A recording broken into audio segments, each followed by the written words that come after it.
जय श्री कृष्ण।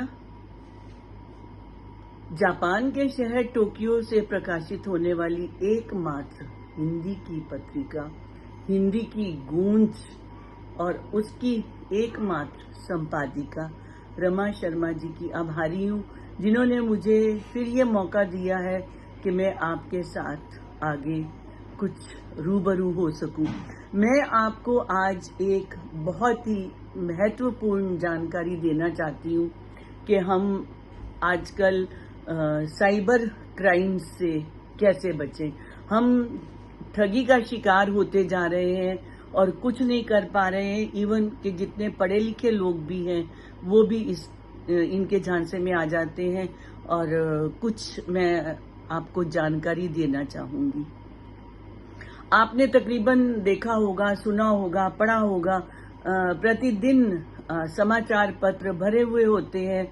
उसमें लिखा हुआ होता है कि ये लोग जो ठगी करते हैं वो पहले आपसे ओटीपी मांगेंगे, आपको करेंगे, या वो झांसा देंगे कि आप ने कोई सामान मंगवाया था, मैं वो सामान लेके आया हूँ, आपका कुरियर आया है, तो मुझे इसके लिए ओटीपी चाहिए। आप ओटीपी देंगे तो आपको उसी में से ही पता लगता है कि बैंक से आपके इतने पैसे निकल गए।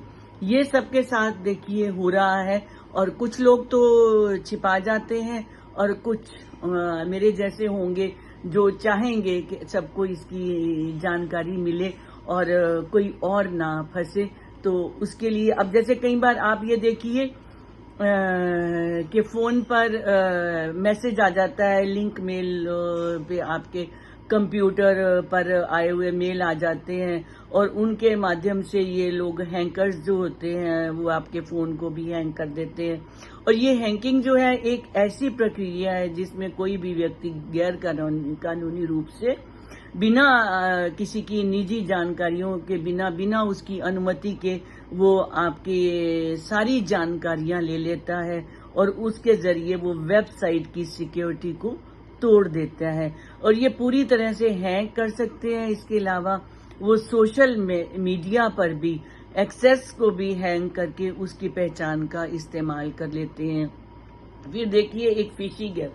फिशिंग के जाल में फंसने वाले एक दिल्ली के हैं, नाम नहीं मैं लूंगी उनका।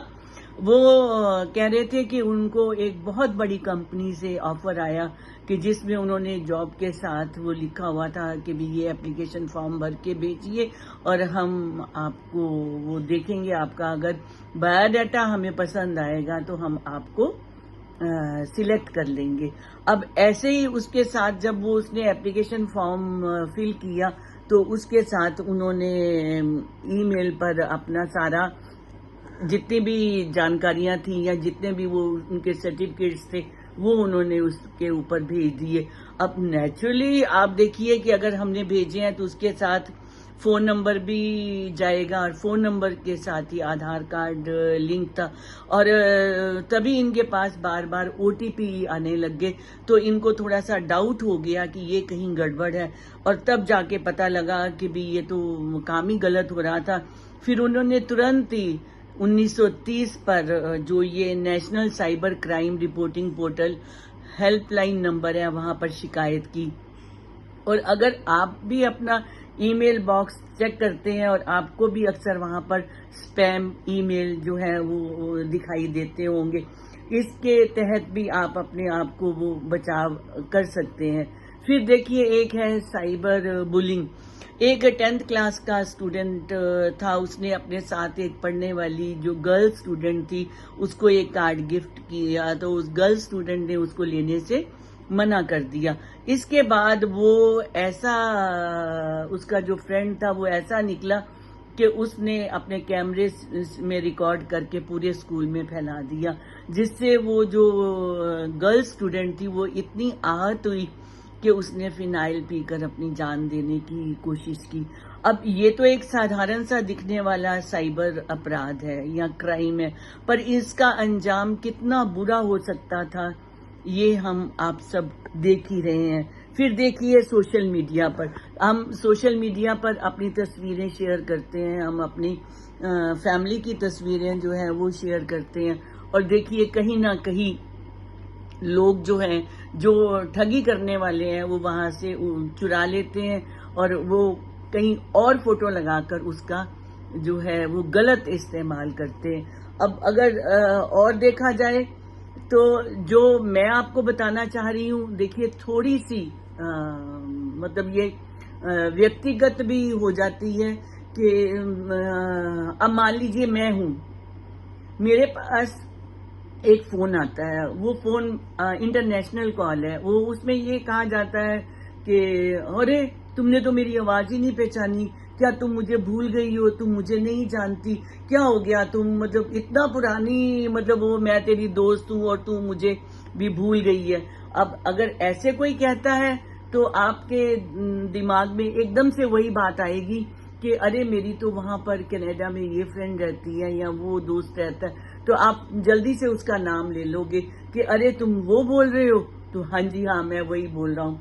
अच्छा तो फिर तुम्हारी आवाज क्यों बदली हुई है? नहीं वो मेरा गला खराब था, मेरा ये था वो बहाने। अच्छा फिर तुम्हारा फोन नंबर भी चेंज है, तुम्हारा ये नंबर तो नहीं था। अरे हाँ मैं वो कह रही थी या कह रहा था कि भी ये मैं वहां पर हॉस्पिटल में एडमिट था या थी और मेरा फोन जो है वहां पे गुम हो गया था और मैंने ये दूसरा नंबर लिया। अब वो करते करते वो आपको इतना टाइम ही नहीं देते कि आप अपने घर में, फैमिली में, अपने दोस्तों से किसी को वो बात की जा सके कि अच्छा ये वो था।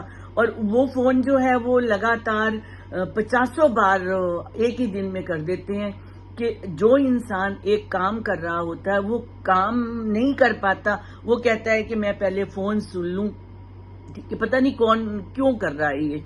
तो फोन सुनते ही फिर ऐसी बातें शुरू हो जाती हैं, अच्छा मैं ना अब इंडिया आ रहा हूँ, मैं मतलब तुम्हारे पास भी आऊंगा, मेरा आऊंगी या आऊंगा, आप कुछ भी समझ लीजिए, तो वो मेरा मिलने को दिल कर रहा है, मैंने ना तुम्हारे अकाउंट में ना इतने पैसे डाले हैं और प्लीज एक काम कर दो ना मेरा, मैंने एक प्रॉपर्टी खरीदी है पंजाब में, वो किसी को बताना मत, मेरे किसी रिश्तेदार को नहीं बताना, तो मैंने वो प्रॉपर्टी ना उसको मैंने पैसे देने हैं जिससे खरीदी है।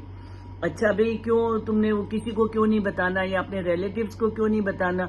वो तुम्हें पता है ना कि लोग जो है वो देख के खुश नहीं होते, लोगों को ये होता है कि वो देख के जलते हैं, रिश्तेदार भी देख के जलते हैं। तो मुझे नहीं ये बताना किसी को कि भी मैंने ये प्रॉपर्टी खरीदी है, तू प्लीज मुझे मेरे अकाउंट में ये इतने पैसे ट्रांसफर कर दे। चलो जी मैंने कर दिए, अब मुझे लगा कि जेन्युइन है और उसने पैसे भेजे हुए।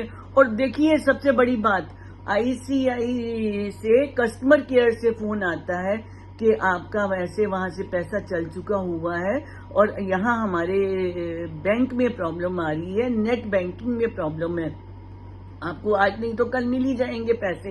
तो देखिए और विश्वास हो जाता है। और फिर मोर ओवर वहां से अब अगर कनाडा से कॉल आई है तो कनाडा से जिस बैंक में पैसे भेजे गए हैं उस बैंक की रसीद, उसको क्या बोलते हैं, शेफ्ट के पता नहीं क्या जो भी है, वो मतलब भेज रहा है और वो मतलब प्रूफ है सामने कि हाँ ये सही बात है, सही है।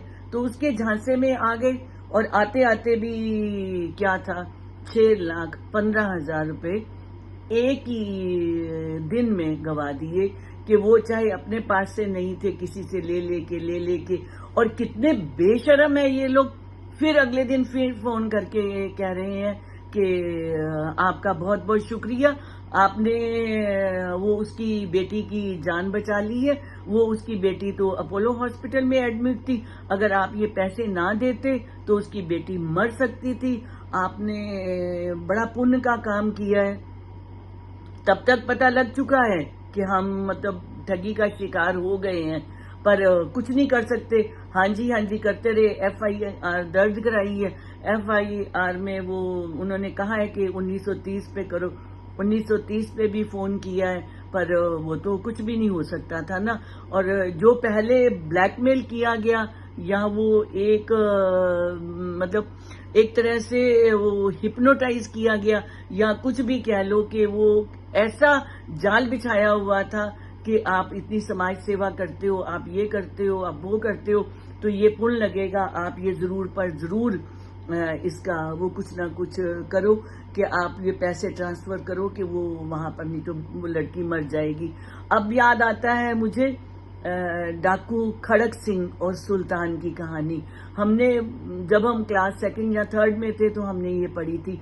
आपको भी जरूर ये कहानी याद होगी कि कैसे उसने, डाकू खड़क सिंह ने सुल्तान घोड़े को कैसे अपना ले लिया था बदला, और मतलब वो कैसे उसने उस राजा से वो छीन लिया था एक तरह से कि वो भिखारी बन के, साधु बन के वहां पर रास्ते में बैठ गया था। और फिर जब वो लेके उसको जाने लगा, जब उसने उसको किक मारी तो तब पीछे से वो राजा ने कहा था कि तुमने मेरे साथ तो झूठ बोल के मेरे से धोखा करके वो ले लिया, पर तुम ये आगे से कभी किसी के साथ धोखा मत करना, नहीं तो लोगों का भलाई के ऊपर से विश्वास उठ जाएगा। वो मुझे लगता है कि सेम स्टोरी जो थी वो मेरे साथ हुई। अब बहुत लंबा हो गया है, पर मैं आपको 1-2 जानकारियां देना चाहूंगी। प्लीज आप नोट कर लीजिए, आप याद रखेंगे कि जब भी कभी आपको कोई फोन आएगा कि ऐसे पानीपत से कंचन सागर ने हमें ये बताया था, तो हमने ऐसी कॉल नहीं उठानी है। अनजान लिंक पर क्लिक ना करें, चाहे वह कितना भी लुभावना नजर क्यों ना आ रहा हो। अनजान वेबसाइट पर भी ध्यान न दीजिए। कोई भी सॉफ्टवेयर या एप्स को फ्री में इस्तेमाल करने के चक्कर में कोई भी ऐसी पार्टी एप्स का इस्तेमाल ना करे जो आगे जाके आपको नुकसान कर सकती है। थर्ड पार्टी एप्स वे एप्स होती हैं जो गूगल प्ले स्टोर पर नहीं होती, क्योंकि ये एप्लीकेशन नियमों का उल्लंघन कर रही होती है। फिर निजी जानकारी को पर्सनली रखें। Aadhaar card update, voter card update या लिंक KYC करवाने के नाम से आपसे कोई भी अगर ऑनलाइन फॉर्म भरने के लिए भी बोले तो आप पहले अच्छे से जांच लें कि कहीं ये आपकी जानकारी कहीं गलत हाथों में तो नहीं जा रही। फिर आप ऑनलाइन स्कीम्स, जैसे आप 10 लकी कस्टमर में हैं, आपका नंबर कंपनी ने चुन लिया है, फलाने मंदिर में या UPI से सीधे ऑनलाइन पैसा चढ़ाएं, ऐसा फोन कॉल पर भरोसा बिल्कुल भी ना करें। पब्लिक वाईफाई का उपयोग करने से बचें, पर फिर भी इस्तेमाल करना पड़े तो वाईफाई इस्तेमाल करके फोन से उसका ID पासवर्ड तुरंत हटा दें और फोन को बंद करके फिर दोबारा से उसको चालू करें। फिर कई लोग ऑनलाइन डिजिटल वॉलेट या सोशल मीडिया अकाउंट का पासवर्ड बहुत ही आसान रखते हैं, जैसे उनका नाम, उनके बच्चों का नाम या फोन नंबर। इससे भी हैकर्स को बहुत आसानी से उनके अकाउंट को वो हैक कर लेते हैं, और जरूरी है आप अपने सारे पासवर्ड थोड़े से मुश्किल रखें। फिर भी अगर आप किसी भी तरह के साइबर अपराध का शिकार हो जाते हैं तो कृपया कृपया कृपया साइबर क्राइम की हेल्पलाइन नंबर 1930 पर शिकायत अपनी जरूर दर्ज कराएं, जिससे कि वो हमारी मदद कर सके। और सबसे बड़ी बात वो ये है कि ये अगर कोई फोन आपके पास आता है, आप गलती से उठा भी लेते हैं, तो उसकी पहले आप छानबीन कर लीजिए अपने घर में, परिवार में, रिश्तेदारों को, और जिसका फोन आया है उसके रिश्तेदारों को भी अवश्य बताइए। धन्यवाद, धन्यवाद।